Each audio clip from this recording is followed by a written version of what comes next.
केंद्रोत्सारी बलाचे 2 प्रयोग आपण बघूया. पहिल्या प्रयोगामध्ये हलका बॉल वापरून जड बॅटरी कशी उचलता येईल ते आपण बघूया. त्याची असेंब्ली अशी आहे.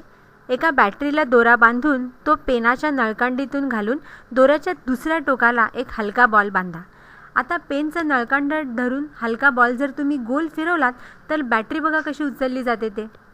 हलक्या बॉलच्या केंद्रोत्सारी बलाच्या शक्तीचा हा प्रयोग आहे.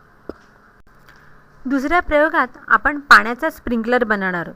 यासाठी तुम्हाला एक पाणी भरलेली बाटली लागेल आणि मीटरभर लांबीची रबराची नळी. पाणी भरलेल्या बाटलीत रबराची नळी अशी तळापर्यंत घालून घ्या. दुसऱ्या बाजूनी पाणी ओढून पाण्याची धार चालू करा आणि धार चालू असतानाच रबराची नळी अशी गोल गोल फिरवायला लागा. बघा पाणी कसं स्प्रिंकलरसारखं बाहेर पडतंय ते. जोपर्यंत तुम्ही नळी फिरवत राहाल तोपर्यंत पाणी पडत राहील, अगदी बाटलीतलं पाणी संपेपर्यंत. उन्हाळ्याच्या दिवसात या कारंज्याची मजा काही औरच असेल.